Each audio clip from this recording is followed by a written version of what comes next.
Olá, estamos começando a nossa live de hoje. Agradeço os 615 mil inscritos no meu canal. Muito obrigado mesmo. E sempre digo, você que gosta do canal, do conteúdo, das lives, das entrevistas, e são tantas, né? Sempre no campo plural, democrático, indique a uma amiga, um amigo. É fácil, blog do Vila, Marco Antônio Vila, diga para ativar as notificações, colocar like no que vocês gostarem e usar, como vocês muito bem fazem, a parte dos comentários.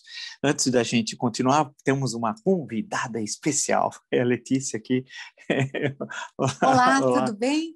Eu estou passando por aqui porque hoje no meu perfil do Instagram, @Letícia de Castro Vila Oficial, eu vou ter um convidado especial. Opa. E nós vamos falar de livros. Eu espero vocês. Até mais e uma boa live. Valeu. E lembrar, então, que as entrevistas, né? Postamos o senador relator da CPI da pandemia, o senador Renan Calheiros, e a anterior, a entrevista com o embaixador da República Popular da China. Veja a qualidade das entrevistas e a qualificação dos temas, sempre pegando temas que são relevantes para analisar a conjuntura política, a conjuntura econômica brasileira, nesse momento dramático que estamos vivendo. No Twitter, vocês podem me seguir pelo Vila Marco Vila, no Instagram pelo @Marco Antônio Vila Oficial, e na plataforma de curso www.cursodovila.com.br vocês encontram todas as informações sobre os 3 cursos que estamos oferecendo, ou seja, História Política das Constituições Brasileiras, História da Ditadura Militar no Brasil e o que é fascismo. Basta, portanto, acessar www.cursodovila.com.br. Aviso que estamos preparando novidades para essa semana. Ainda essa semana eu vou avisar para vocês, todos que acompanham o canal, as novidades para o canal que nós estamos construindo, tá bom? Vamos lá, claro, vendo todo o noticiário do dia, teremos uma semana, a partir de terça, da CPI da Covid, animadíssima, vai? Olha, vamos ter lá o Osmar Trevas, né? Tem lá um tal de Felipe Martins, o Wizard apareceu, bastou falar em condição coercitiva, ele mandou um e-mail para a CPI e vai estar presente lá no dia 30, por determinação do senador Omar Aziz, presidente da CPI. Mas essa dia 30, semana que vem. Mas nessa semana vai ser bastante agitada e muita coisa importante. Entre outras, isso é importante destacar, né? A CPI começa a discutir a inclusão de Jair Bolsonaro como investigado. Né? Isso aqui é importantíssimo, né? Especialistas se dividem contra essa possibilidade, se uma CPI pode ou não convocar ou investigar um presidente da República. Eu também não sei. Isso é uma questão que tem de ser vista com bastante cuidado, se é possível ou não, no sentido constitucional, ou se não há jurisprudência, pode ser que seja demandado quem? O Supremo Tribunal Federal. Ele vai ser provocado, ou seja, aí vão dizer que o Supremo está se metendo na política. Não, o Supremo não está se metendo na política. Quando é provocado, ele tem de dar a resposta. Provocado é a expressão, não no sentido vulgar, né? Ele tem de dar a resposta. Entendido? Então, vamos ver o que vai acontecer. Se uma CPI pode não investigar um presidente da República. O Bolsonaro a tragédia bolsonarista é tão grande que até isso vai ocorrer provavelmente pela primeira vez na história, ao menos da vigência da Constituição de 1988, né? E tem um fato importante dessa semana. Nós até, entrevistados nossos da CPI já falaram sobre isso, mas é importante ressaltar, né, que especialistas em direito indicados pela própria CPI vão fazer um parecer sobre a questão das investigações contra o presidente da República, né? O parecer deve ser entregue ainda essa semana. Então, tudo isso desenha um cenário de que a CPI está se aproximando do criminoso Jair Bolsonaro, do chefe da quadrilha, do homem que tem as mãos sujas de sangue, como nunca na história das Américas. Das Américas. Eu não vou falar do mundo, porque eu estaria ousando, eu poderia cometer um escorregão aqui e acolá, mas não há na história do continente americano um presidente assassino, genocida, como Jair Bolsonaro. Não há nada. Se vocês se referirem às ditaduras, e foram tantas ao longo da história, especialmente da história da América Latina, temos lá, né, ataques contra comunidades indígenas, temos na América Central continental, né, temos isso aqui na América do Sul, etc. Mas não teve nunca um presidente da República. E olha a contradição que a história vai ter de tentar responder no futuro. sob a égide da Constituição mais democrática da história brasileira, que é a Constituição de 1988. Porque é difícil você ter uma resposta. Se você tem uma Constituição que moldou o Estado democrático na história da República, o mais organizado em termos de respeito às liberdades, à diversidade, à democracia, como é que essa Constituição permitiu, e esse é um desafio, permitiu que tivesse um presidente assassino genocida, né, um marginal, um corrupto, né?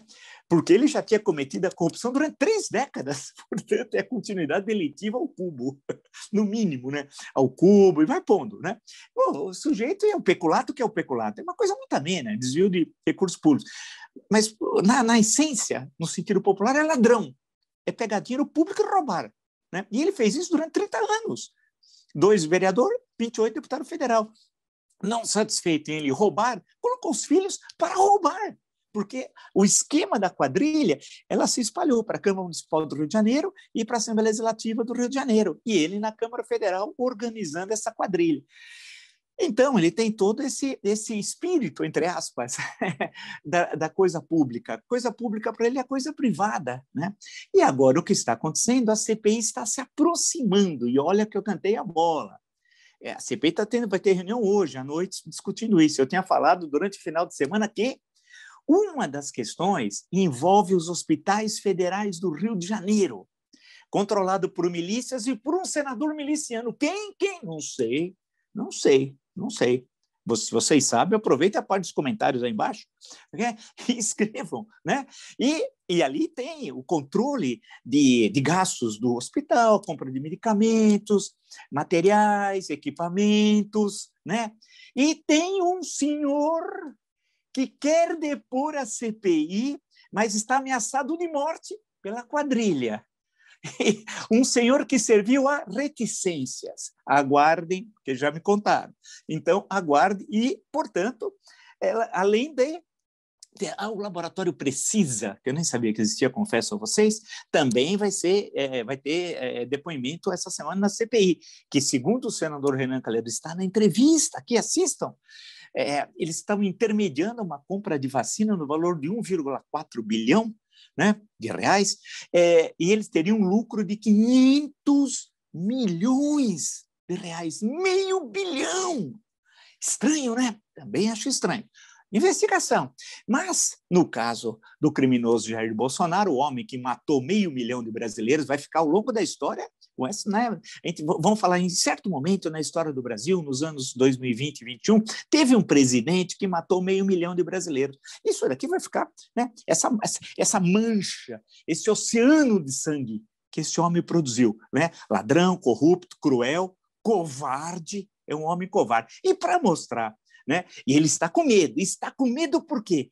Porque os fios de Ariane, não é o fio, é diferente lá de Creta, de Knossos, de Teseu, né? Não, tem vários fios aqui, e todos os fios levam ao Palácio do Planalto, ao 3º andar, ao gabinete de Bolsonaro, os fios da corrupção, né? Além dos fios da omissão do crime de lesa humanidade. E ele vai terminar também no Tribunal Penal Internacional de Haia. Né? Por sinal, essa semana, aqui nesse canal, teremos uma entrevista com um grande especialista nessa questão. Né? Não vou falar qual, amanhã eu converso com vocês justamente sobre isso. Em suma, vocês estão percebendo que ele está desesperado. Ele é um homem fraco. Né? Imagine esse homem que comandando um batalhão numa guerra. Vocês imaginam? Se esse homem não consegue conviver com o que está ocorrendo agora no Brasil, você imagina esse homem comandando um batalhão. Como o general Geisel disse, era um mau militar, um mau soldado, né? Um covarde. Ele fugiria no combate. Né? Ele fica nervosinho com essas simples questões que aparecem aqui. Ele não sabe e tal. Quer dizer, ele mata e tem medo, né, de assumir a responsabilidade. Ele que é um assassino. E esse assassino, nós estamos falando, portanto, de um assassino, ficou hoje nervosinho. Sim. Estava em Guaratinguetá, no Vale do Paraíba paulista, porque tem o Vale do Paraíba fluminense, numa formatura de sargentos. Ele tem tempo, da aeronáutica, ele tem tempo de uma segunda-feira, o país com 500 mil de mortos, numa crise econômica terrível, uma crise social, 110 milhões tem insegurança alimentar, ao invés de ele estar trabalhando, o Mandrião vagabundo, o que ele está fazendo? Vai numa formatura de sargentos, o Mandrião. É inacreditável. Quantos presidentes, ao longo da história, foram numa formatura de sargentos da Aeronáutica Guaratinguetá? Quantos tiveram tempo para isso? Estavam numa reunião com o ministro, gabinete de crise, visitando hospitais, centro de pesquisas, né? Fazendo reuniões, juntando o ministro da Saúde, secretário de Saúde. É isso que estaria fazendo qualquer pessoa decente. Mas é o Bolsonaro que prepara o golpe de Estado, o homem covarde que ele é. Então, ele estava na formatura. E aí, indagado por uma jornalista, porque ele é um homem covarde, é sempre com mulheres. Eu tive com esse homem em 2017, 40 minutos. Ele parecia um gatinho. 40 minutos. E ele era um gatinho. Agora, com as mulheres, aí o covardão, aí vira aquele homem. É bem o tipo nazifascista bolsonarista. Igualzinho, né? Igualzinho. E aí, ele, inquirido pela jornalista, primeiro por uma da CNN, diz assim, CNN, eu estou lendo a transcrição da Folha de São Paulo online, ok? CNN, tem um vídeo, hein?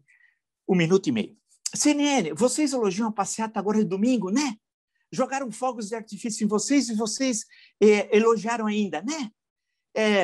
Ele estava se referindo aos episódios de sábado aqui na Avenida Paulista. Continua. Essa Globo é uma... Desculpe dizer. Essa Globo é uma merda de imprensa. Vocês são uma porcaria de imprensa, disse. Porque tinha feito uma pergunta sobre a questão da não utilização de máscara.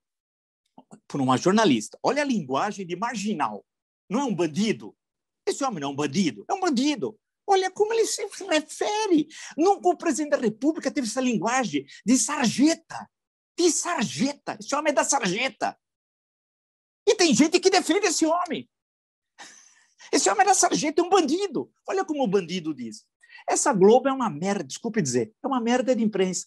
Vocês são uma porcaria de imprensa, continua o marginal. Você quer fazer uma pergunta decente? Eu respondo, você é da Globo? Não quero conversa com a Globo, não. Em seguida, ele perguntado, ele disse, cala a boca, vocês são os canalhas. Ele fala isso para as mulheres. Para mim, ele era um gatinho, volto a dizer. Mas para as mulheres, ele é valentão. É nazi-fascista, tipicamente, né? Ele diz assim, cala a boca, vocês são os canalhas. Vocês fazem um jornalismo canalha, que não ajuda em nada. Vocês destroem a família brasileira, destroem a religião brasileira, vocês não prestam. Quem é ele para falar em família brasileira? Quem é ele? Quem é ele? Né? Fala em religião, um homem que semeia o ódio, que matou 500 mil brasileiros, vem falar em religião. Ele é um demônio. É um demônio, é o Asmodeu do século XXI. O Beelzebub. Você acha que esse homem pode falar em religião, em cristianismo? E falar em família, com aquela caterva que o cerca, aquela malta? E a história da vida dele, de família. E continua o criminoso. A Rede Globo não presta, é um péssimo órgão de informação. Se você não assiste a Globo, você não tem informação. Se você assiste, está desinformado. Você tinha que ter vergonha na cara por prestar um serviço porco desse. Aí, falando com as mulheres, né? O covarde. Aí o covarde, no fim da entrevista, Bolsonaro tirou a máscara. Sim, tirou a máscara. É um negócio inacreditável. Tirou a máscara e disse o seguinte, o marginal. Vocês, porque ele está marginal da lei, né? Vocês acham que eu vou consultar com Bonner ou com Miriam Leitão? Olha o delírio. Esse homem está delirando. É delírio, caso, né? Caso ali é delírios trêmulos, é caso de internação. Né? É interdição do cargo e internação para tratamento. Né? Vocês acham que eu vou consultar com Bonner ou com Miriam Leitão sobre esse assunto? Claro, vocês sabem, William Bonner, Jornal Nacional, Miriam Leitão, comentarista de economia, Globo News, Jornal Globo. Né? Parem que quer tocar no assunto, me botem no Jornal Nacional agora, estou sem máscara em Guaratinguetá, está feliz agora? Ele gritou, o marginal. Então, aí depois disso tudo aqui, né, Acho que basta, não precisa mais dizer, porque ele começou a se referir. Aí eu estava com um capacete balístico à prova de 762. Então, vou ser multado toda vez que andar de moto por aí? Sou alvo de canalhas do Brasil, um marginal chamando os outros de canalha. Eu chego como quiser, onde eu quiser. Eu que cuido da minha vida. Se você não quiser usar máscara, você não usa. Pera um pouco, assassino. Pera um pouco. Ele continua. Veja como esse homem é perigoso às instituições. Por isso que o impeachment é indispensável. O Brasil não pode cometer o suicídio. É um suicídio numa nação que nós estamos assistindo aqui. Esse marginal está dizendo para não usar máscara outra vez. Sistematicamente. E está falando com aglomeração e contra a vacina. É o único chefe de governo que continuou durante toda a pandemia com esse mesmo discurso. É inaceitável que esse homem continue na presidência da República, independente se o presidencialismo é imperial ou não. É imperial do Brasil, mas para isso temos aqui a Carta de 88, que é muito clara, o que determina a Constituição. Tudo que ele falou aqui é Lei 1079, 10 de abril de 1950, a lei do impeachment, que foi recepcionada, se assim preferirem, pela Constituição de 88. Meu Deus do céu, o homem fala isso, esse marginal, né? E tirou a máscara. Quer dizer, você que me assiste, você não vai fazer isso, mas tem milhões de ignorantes no Brasil. Nós somos um país com nível de educação baixíssimo, marcado pela ignorância e marcado por nazifascistas, também das classes médias e do andar de cima, por incrível que pareça, não só do andar de baixo, o dos miseráveis, são milhões no Brasil, e a pandemia mostrou concretamente quão desigual é esse país, né? Os chamados, entre aspas, de invisíveis, né? A situação social é cada vez mais grave do país. Ele era para estar, nesse momento, em reunião, buscando olhar lá na frente como construir um sustentáculo econômico para os que foram destruídos pela pandemia, que já eram miseráveis e são mais miseráveis ainda. Mas não, ele está agredindo mulheres. E aí ele voltou a citar o documento do TCU, documento falso, portanto, mais uma razão do impeachment, né? Aquele documento falso que menciona uma supernotificação de Covid-19, que é falso o documento. O Tribunal de Contas da União já mostrou que o documento era falso, foi colocado por um cidadão lá, documento falso no sistema, né? E ele ficou, durante o evento, uma parte considerável sem a utilização de máscara. Isso num evento que não tem absolutamente necessidade nenhuma do comparecimento do presidente da República, mais ainda em plena a pandemia, a pior da história do Brasil, a pior da história do Brasil. Nunca ocorreu nesses 521 anos do Brasil uma situação como essa. E esse homem, esse marginal, e esse é o mínimo que a gente pode fazer para falar dele, é o mínimo, né? Nada faz. E eu que estou passando por toda a história do Brasil, escrevendo meu livro, voltando, lendo o discurso, hoje eu estava conversando até com uma pessoa justamente sobre isso, né? Poxa vida, a gente era muito crítico em certos momentos da história do Brasil republicano com certos personagens. A nossa criticidade estava ao cubo, mas nenhum daqueles que foram criticados violentamente em vários momentos da história do Brasil republicano, ninguém, claro, se aproximava da personalidade de um genocida, de um assassino, de um marginal como é Bolsonaro. Ninguém. A fúria que estão atrás do Lázaro lá em Goiás, né, que é um assassino, uma coisa tenebrosa, tal, mas mostra a que ponto chega as pessoas loucas. O cara lá é um louco terrível, né? Aqui nós temos um louco na presidência. Tem lá, né, é um louco, nós temos um louco na presidência da República, esse homem é louco. Agora, essa loucura, como de vários loucos ao longo da história política do mundo, né, eles têm, entre aspas, por incrível que pareça, uma racionalidade. Ele tem um objetivo. Qual é? Incendiar o país. E como?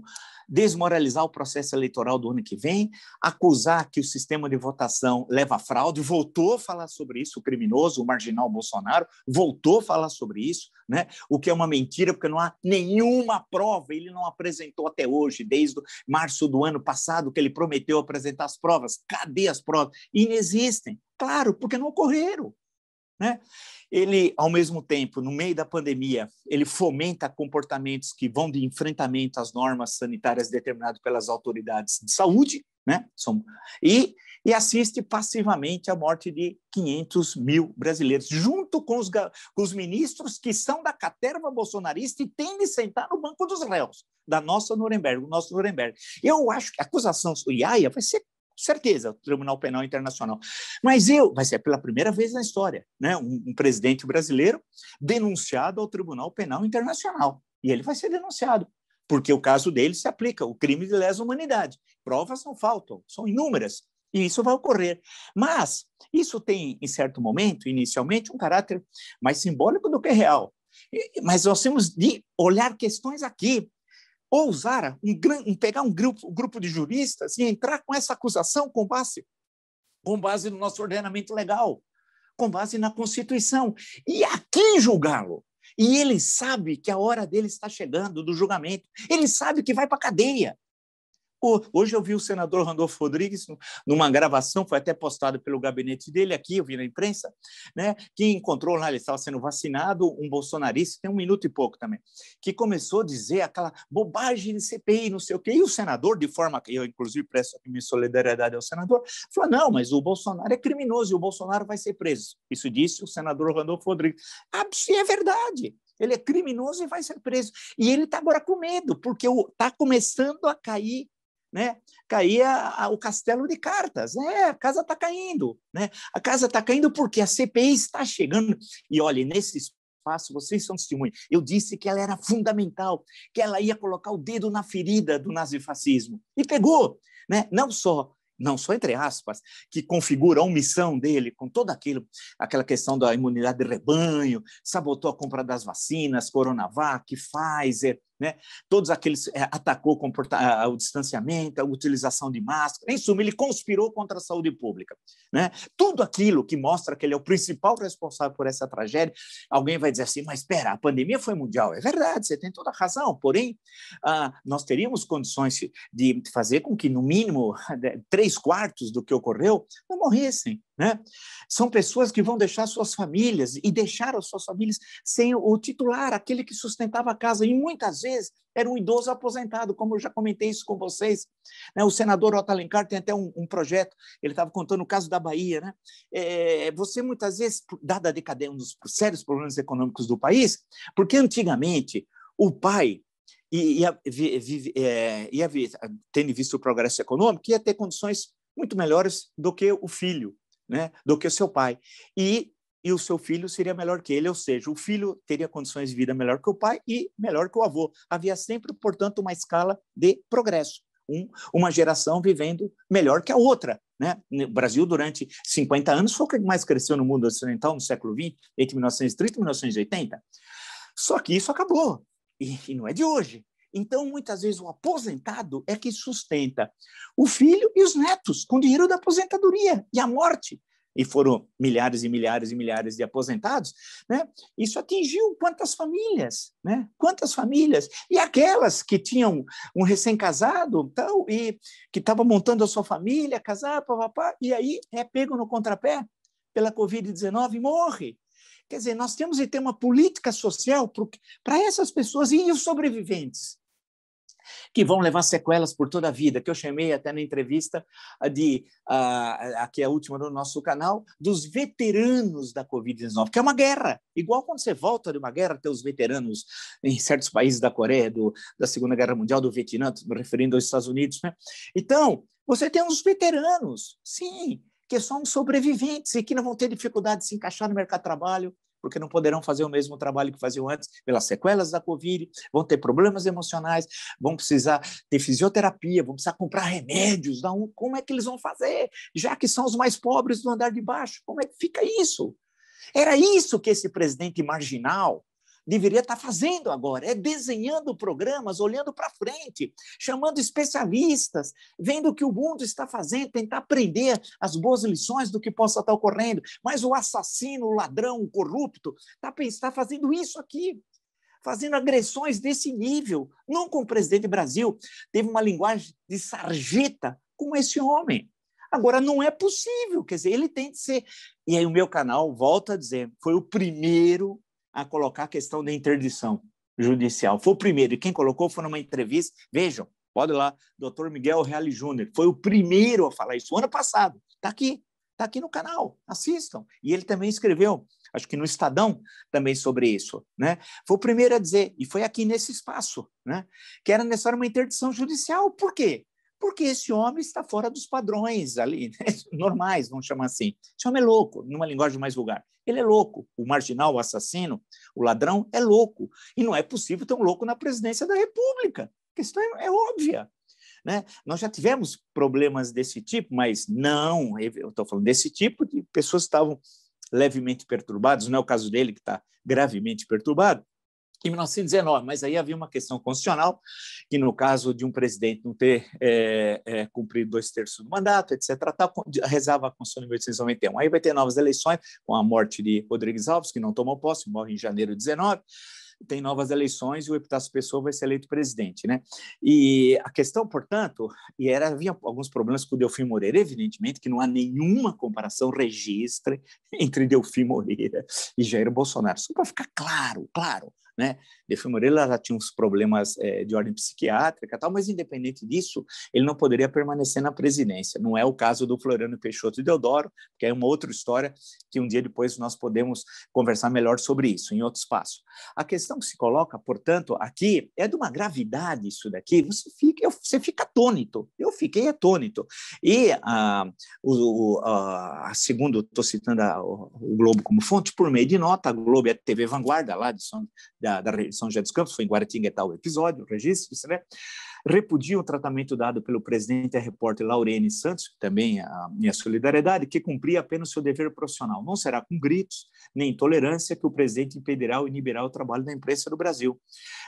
Esta, ao contrário dele, seguirá cumprindo seu papel com serenidade. A Laurene Santos, a restrita solidariedade da Globo e da TV Vanguarda. E a minha também, acrescento. Aproveito e acrescento. É isso, mas ele é nazifascista. Isso não causa estranheza. Para mim, não causa estranheza. O nazifascista se comporta assim, ele acha que pode tudo. Ele pode tudo, não pode. Agora, os poderes constituídos, voltamos à Constituição, têm de dar a devida resposta. Não é possível assistir tudo isso e falar, não, foi um dia de fúria, não, ele resolveu atacar a imprensa, não, ele não levantou bem, não, ele teve uma briga doméstica, não, ele estava irritado, não, meu caro, nada disso, isso daqui é marginal.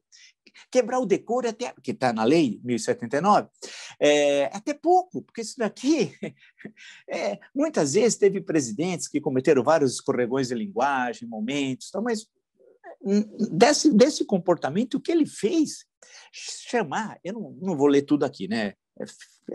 Pega mal, fica feio, né, para a gente, né? Mas vocês assistam depois, tem o vídeo desse momento aí, e essa linguagem toda que ele usou, que não, evidentemente, eu não vou repeti-la aqui, só citei uma vez e peço desculpas até pelos palavrões que tem aqui dele, mas é linguagem de marginal, né? Então, quando a gente comenta um ato do marginal, a gente é obrigado a ler o que falou. No caso, em tela, foi dito por um cidadão que, inclusive, é presidente da República Federativa do Brasil. É inacreditável, é inacreditável. Esse homem não pode continuar na presidência. Se continuar, ele vai destruir o Brasil. Né? Ele está destruindo o Brasil. E nós estamos assistindo. Por isso que ocorreu no sábado foi legal. Ainda tem problema. Tem, é verdade, você tem razão. Tem que manter distanciamento, ter todos os cuidados, mas a rua é o espaço do enfrentamento do criminoso. Porque para ele, a pandemia politicamente é ótimo. Pensa como genocida, você não pode pensar como um cidadão normal, não, como um genocida, como um marginal, que ele é. Pense como ele. Para ele, a pandemia é ótima, porque a população não pode ir à rua e ele continua cometendo os crimes. E vai roubando, porque ele é ladrão, roubando. E dizendo o seguinte, olha, se eu não ganhar em 22 é fraude. Ou seja, ele está construindo um 6 de janeiro, igual do Capitólio, desse ano, em grande escala. É isso que ele está fazendo. Só que ele está fazendo 1 ano e meio antes da eleição, caramba. Não é possível que ninguém veja. E acione a justiça. Ele está usando a TV Brasil como propaganda dele, passando cultos evangélicos. O Estado é laico, reza a Constituição. Independente também se fosse evangélico, católico, que passasse, não pode. Né? E está comprando a imprensa, tem notícias sobre isso, comprando concessionários de rádio, porque ninguém é dono de canal de TV, ninguém é dono de emissora de rádio, é concessionário. Está comprando com dinheiro, com muito dinheiro. É um negócio inacreditável. E a CPI está conseguindo revelar muita coisa. E essa é uma semana decisiva. Por isso que ele agiu assim. Ele está desesperado, o Marginal. Ele está desesperado, porque ele sabe, e você olha para ele, você percebe, basta estudar um pouquinho, né? Não estou lá Cesare Lombroso, não, mas basta estudar um pouquinho, você olha para o cidadão, você sabe que esse homem aqui é um criminoso, né? E por tudo que ele falou ao longo da história. O problema é que ele não foi levado a sério quando era para ser levado a sério lá atrás. Desde a época de vereador e principalmente como deputado federal. Ele era para ter perdido o mandato, quebra o decoro parlamentar, e não foi. Falando barbaridades, defendendo tortura, guerra civil, fuzilamento de presidente. Esse homem fez isso. Ele tinha de ter sido processado lá atrás, perdido o mandato de ir para a cadeia. E nós não estaríamos vivendo esse pesadelo. Portanto, a Constituição de 1988 não pode ser a Constituição de Weimar da Alemanha, 1919, de onde os nazistas usaram dos direitos da Constituição de Weimar para tomar o poder e impor um regime totalitário. Nós não podemos aqui deixar que os nazifascistas bolsonaristas usem da Constituição Democrática de 88 para tomar o poder e impor a ditadura.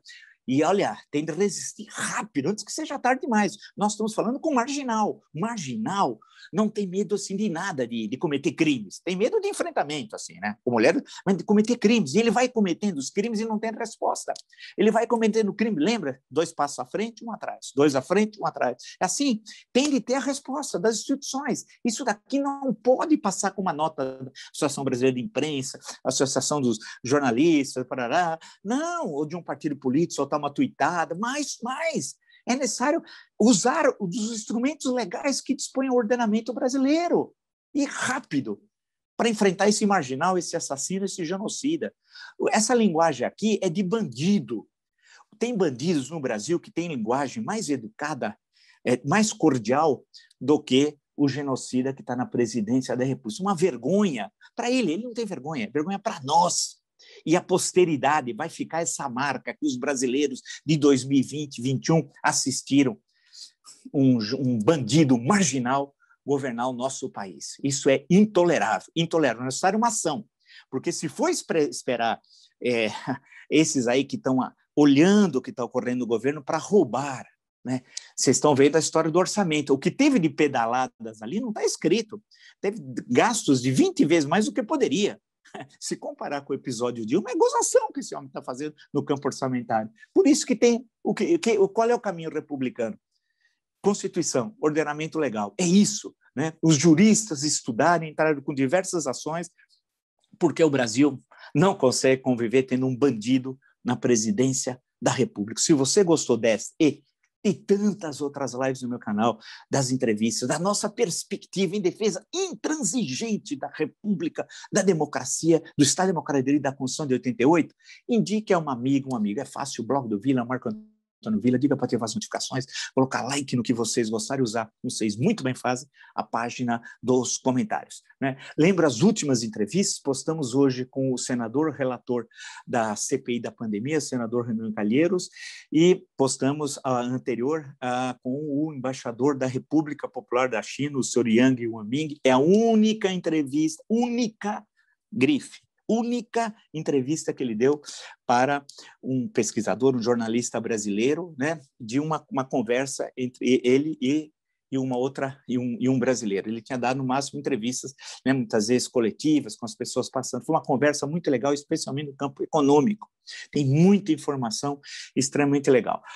Essa semana estamos cheios de entrevistas muito interessantes também, que a gente vai postando, sempre no sentido de qualificar a reflexão sobre o Brasil. É isso que interessa. Pensar, fazer o oposto dos nazifascistas. Eles têm ódio da cultura, né? Ódio, eles têm ódio. É igual o general franquista, falava em cultura, puxava o revólver. Eles têm ódio, porque eles não conseguem, eles têm problemas, alguns sérios problemas cognitivos, eles não conseguem pensar, refletir, tem aquele ressentimento, né? E isso marca, é quase que um lumpen, né? É uma coisa que daqui a pouco, com mais calma, poeira baixando, ele saindo da presidência, os pesquisadores vão poder se debruçar sobre esse momento histórico para tentar a compreensão do processo histórico, por que ocorreu essa tragédia.